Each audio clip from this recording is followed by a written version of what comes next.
Olá, tudo bem com você? Especialmente você, torcedor do Galo. Torcedora do Galo, tudo bem? Presumo que sim, afinal de contas, Galão da Massa, campeão do Campeonato Brasileiro e também da Copa do Brasil. Parabéns! Neste vídeo eu quero falar sobre o Cuca. Sim, sobre este técnico importantíssimo para a história do Atlético Mineiro. É o técnico que é um dos grandes responsáveis, sim, pelas duas grandes conquistas do Galo nessa temporada. Um técnico que também assina, gente, por um outro grande título do Galo, né, na era moderna, que foi o campeonato, a Libertadores de América. Né? A primeira Libertadores de América que o Galo conquista na sua história foi através do comando do Cuca. O Galo sofria muito, né? Desde 1971, não conseguiu um título. Quem leva o Galo ao título do Campeonato Brasileiro é o Cuca. E ele não inaugura, por exemplo, a era de conquista do Atlético em relação à Copa do Brasil, que é a primeira Copa do Brasil o Galo conquista em 2014 sob o comando do Paulo Autuori. Mas ele é o responsável, né, para fazer com que a equipe, alguns anos depois, né, conquiste aí, depois de 7 anos, 8 anos na verdade, né, 7 anos, conquiste aí a segunda Copa do Brasil. Ou seja, não é por acaso, não pode ser coincidência, por exemplo, que esse cara tenha conquistado 3 dos 4 títulos de peso que o Galo obteve nessa era moderna. Né? E o mais importante, nos últimos 2 anos, por exemplo, nos últimos tempos, por exemplo, né, ele conseguiu aí 3 títulos importantes para o Galo. Não é coincidência, e não pode ser coincidência. E vou dizer mais, acho que o Cuca merece muitas homenagens no Clube Atlético Mineiro. Merece muitas homenagens. Em algum momento, inclusive, acho que ele merece até mesmo ser homenageado, talvez ali um busto, alguma coisa ali, porque, de fato, o cara está na história do Galo. Agora, vamos lá. Este canal aqui fez críticas ao trabalho do Cuca em alguns momentos, como outros profissionais também o fizeram. Canais do YouTube também o fizeram. Essas críticas aconteceram quando ele mereceu. Da mesma forma, contudo, que ele mereceu críticas quando ele não fez um trabalho bacana, ele também merece críticas, merece elogios quando ele faz um trabalho tão importante como ele está fazendo e como ele termina essa temporada. Porque não foi, por exemplo, apenas um acompanhar de um processo. O Cuca não viveu um processo do Galo apenas acompanhando, deixando as coisas acontecer e embarcando nessa. Não, ele interviu, ele participou ativamente do processo, mudando, sim, essa equipe do Galo. Vamos lá, o Galo tem um grande investimento. E o Galo conquista também Campeonato Brasileiro e também Copa do Brasil, também em virtude do seu grande investimento no seu elenco. Mas não é somente por causa disso. Há clubes também com bons elencos que não necessariamente conquistam grandes coisas. Por exemplo, o Grêmio tinha um elenco espetacular e caiu para a segunda divisão. O Corinthians tem um elenco hoje muito bom mesmo, e ficou atrás do Fortaleza em 5º lugar do Campeonato Brasileiro. Então, há um outro detalhe também. Evidentemente que na temporada passada o Atlético não tinha, por exemplo, a mesma qualidade no seu elenco que tem nos dias atuais. Sim, aquele Galo do Sampaoli. Mas o Sampaoli deveria ter feito um trabalho melhor. Aquele elenco que o Galo tinha já era muito bom. E o Sampaoli poderia, até mesmo em virtude das expectativas em torno do seu trabalho, da qualidade do trabalho que ele apresentou em outros clubes, como por exemplo, Laú de Chile e também na seleção chilena, ele poderia perfeitamente ter conseguido muito mais pelo Galo. Ele também vinha de um trabalho muito bom feito no Santos, levar ao Santos ao bicampeonato brasileiro, ali sim, para mim, uma das melhores gestões no clube de futebol feito pelo Sampaoli. Até em virtude daquilo, esperava-se muito dele no Galo e ele deixou a desejar. No Galo, sobretudo nos últimos momentos, ele inclusive deixou ali de lado algumas das suas... não que deixou de lado as suas convicções, ele traiu, na minha opinião, algumas das suas convicções na maneira como o Galo jogava. A teimosia em vários momentos também não foi bacana. E assim, a continuidade de problemas na equipe, que ele parece que ele não estava nem aí para esses problemas, porque ele não arrumava a solução. Ele não parecia realmente capaz de arrumar essas soluções, ou não parecia preocupado. Uma das duas coisas realmente estava acontecendo. Por exemplo, quando o Galo marcava muito alto, o Galo às vezes não conseguia exercer o pressing, né, a pressão pós-perda quando perdia a bola no último terço do campo, e a equipe levava muitos gols a partir dali. A gente percebe, portanto, que quando sai o Sampaoli e chega o Cuca passa a ser também uma bola de segurança no sentido de gerar um melhor sistema defensivo, preparar a equipe do Galo para ter também uma defesa melhor. Eu diria para vocês que, de certa maneira, o Guga não é um técnico ainda, em vários aspectos, né, apropriado para esse elenco do Galo. E isto não é tão importante assim, vamos deixar claro.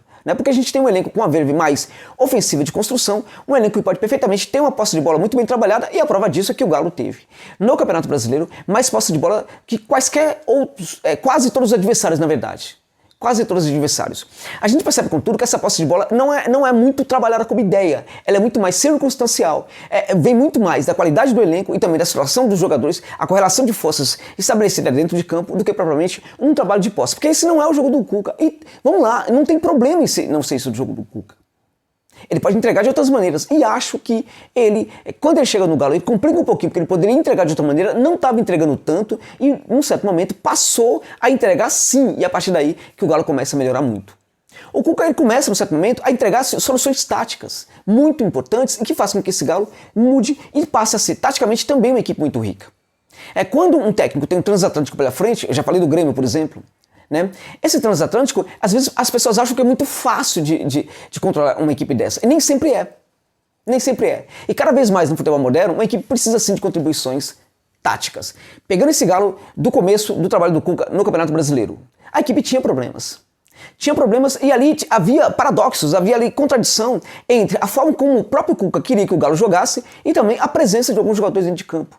Não é nada contra o Tietê, mas a teimosia em relação ao Tietê foi exagerada. E eu vou dizer por quê, vou dar um exemplo para você para mostrar isso. Aquele Galo, por exemplo, que ele jogava, uma das coisas interessantes daquele Galo era que o Hulk é um jogador de muita movimentação no último terço do campo. O Hulk ele pode atuar centralizado ali, ele geralmente aparece naquele setor. Mesmo quando a equipe tem um outro centroavante, ele aparece muito naquele setor. E aí o que acontece? Como ele é muito dinâmico, o que ele faz? Ele baixa muito o seu jogo, e aí atrai bastante a marcação, porque é um cara que sempre gera preocupação. Ele baixa muito a marcação.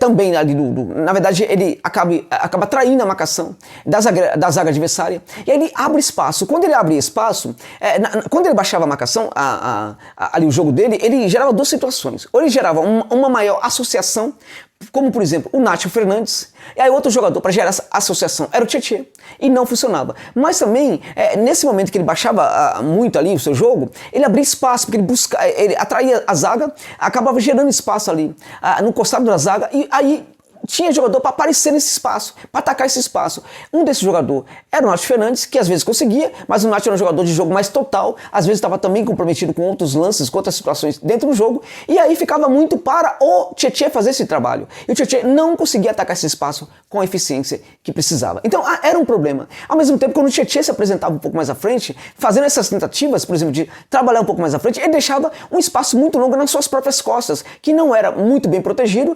O jogador que atuava com ele era sobrecarregado, fosse Alan, fosse Jair, fosse quem fosse, era muito sobrecarregado, e a equipe também apresentava problemas defensivos. Isso era claro, era muito evidente, e o Cuca continuava a bancar essa teimosia. Num certo momento, por exemplo, quando ele começa a entender que a Libertadores, mesmo no grupo teoricamente fácil, porque é o campo que faz a coisa ficar fácil ou não, mas o grupo tinha o Cerro Porteño ali numa situação bem complicada, outras equipes que não estavam muito... Enfim, mas num certo momento ele começa a encarar a Libertadores com muita seriedade. E é inclusive contra o Cerro Porteño que ele faz isso. E a partir daí ele muda completamente essa equipe do Galo. Até então a equipe fazia jogos ruins, né? Era visível, por exemplo, que o técnico não estava conseguindo fazer um trabalho bacana, ele estava um tanto quanto perdido em algumas ideias, e a equipe resolvia muitos jogos a partir das suas individualidades, a partir do Hulk, do Keno, do Savarino e de outros jogadores. Então o Cuca, não é que ele fosse pobre do ponto de vista tático, ele é um técnico muito inteligente do ponto de vista tático, mas as contribuições táticas dele não estavam aparecendo, porque ele estava bancando ali um jogador que estava quebrando muito esse esquema. E outros também não estavam bem. Por exemplo, ele precisou fazer mudanças, e essas mudanças começaram a acontecer. Uma delas foi com o próprio Tietê. Porque quando ele tira o Tietê da equipe, o Zarate passa a ser esse jogador para atacar esse espaço, e faz muito bem. O Nacho Fernandes, por exemplo, também quando ataca esse espaço, tem esse espaço para atacar, né? E aí o que acontece? Quando um desses jogadores acaba fazendo isso, você não vê, por exemplo, espaços ali no costado, né, deixados por esses jogadores, e a gente vê também uma maior qualificação, sobretudo na associação, porque a qualidade da associação que o Zarate oferece para o Hulk não é a mesma que o Tietê oferecia. Então a equipe ganha muito relevo em relação a isso. A gente percebia também que havia um problema no setor direito, né? O Guga não estava conseguindo trabalhar direito. O Guga é um lateral que eu gosto muito, mas o Guga estava um tanto quanto perdido. Ele não estava gerando uma contribuição ali importante a partir de um certo momento. Na temporada passada, ele foi um jogador muito mais interessante com o Sampaoli, mas ele não estava jogando bem com o Cuca. Ele estava perdendo muito profundidade, estava tirando da equipe a profundidade pelo setor direito. O Guga não estava conseguindo. Ele ia mais ou menos até o meio de campo, passava um pouquinho e não ia muito. Ora, se era para ter um jogador desse, que também quando voltava não conseguia voltar e marcar muito bem, era melhor que tivesse um outro jogador atuando naquele setor. Então, o Cuca faz o quê? Ele coloca o Mariano para jogar na equipe do Galo como titular da equipe. A equipe ganha relevo por aquele setor fica realmente muito forte, a equipe passa a não ter mais problema pelo setor direito. Por quê? Porque o Cuca entende que se um jogador não está contribuindo assim, tanto do ponto de vista ofensivo e está gerando espaço defensivo, é melhor colocar um cara para defender um pouco mais ali. E ali, inclusive, por esse setor, a equipe ganhou tranquilidade para que os jogadores, os extremos que atuassem por ali, né, naquela linha, por exemplo, de meio de campistas abertos ali, o cara que joga pelo aberto, ele conseguia, por exemplo, fazer um trabalho de aprofundar o campo, sem preocupações, inclusive, defensivas. Por quê? Porque o setor estava muito bem trabalhado ali em termos de proteção pelo Mariano. Isso foi o Cuca que fez. Uma outra coisa que evolui muito é a questão, por exemplo, da pressão sobre o adversário. A gente percebeu que a equipe do Galo tinha uma forma de atacar que era muito interessante, que era muito incisiva, feita com muitos jogadores interessantes, essa é a verdade, mas que nem sempre era muito bem coordenada. E isso acontecia, entre outras coisas, por quê? Porque a preocupação também com a recomposição era algo muito forte e precisava ajustar essa recomposição aí. Precisava ajustar, na verdade, o trabalho no primeiro campo, no campo de defesa. Para quê? Para que, se não houvesse uma devida recomposição muito boa, os jogadores da primeira linha dariam conta do recado. Jogadores da primeira linha juntamente com os volantes, né? E se essa recomposição fosse muito boa, aí praticamente eliminaria muito a chance do adversário de conseguir fazer gols. Então o que acontece? A gente tem uma equipe que progride muito, com muita troca de jogadores no setor de ataque. Esse é o jogo do Cuca. E é um jogo muito eficiente, em que o Cuca é muito bom. Mas a gente passa a ter também uma recomposição muito mais eficiente. Por quê? Como a gente tem ali jogadores mais inteligentes atuando nesse processo de chegar na área do adversário, voltar, saber se associar, porque a associação inteligente, o que ela faz?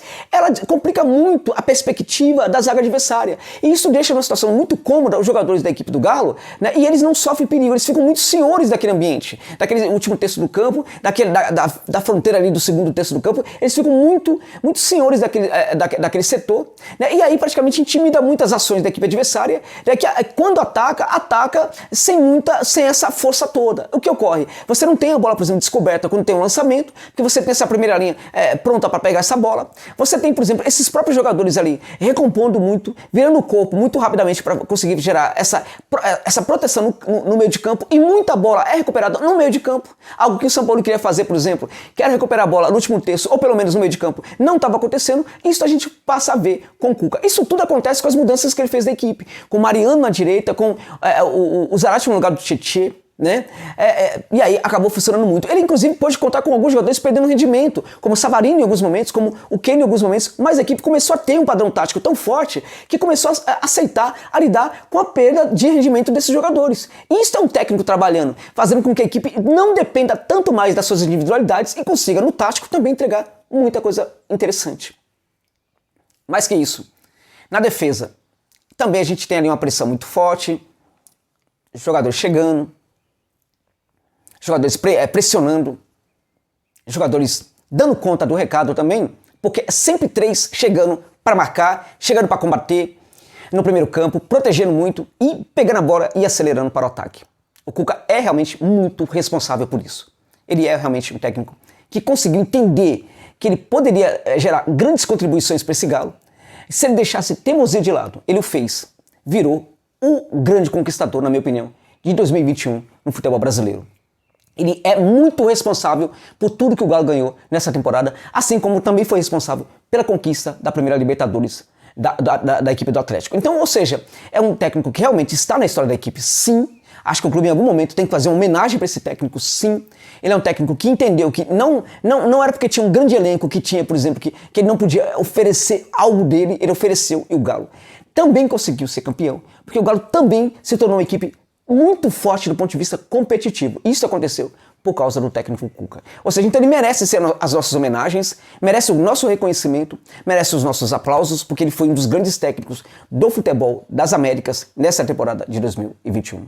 Parabéns ao Galo pelo título, parabéns também ao Cuca pelos 2 títulos, na verdade. Parabéns ao Galo, parabéns ao Cuca, parabéns a todo esse investimento aí, parabéns ao elenco, parabéns à torcida do Galo por essas conquistas fantásticas de 2021. É isso.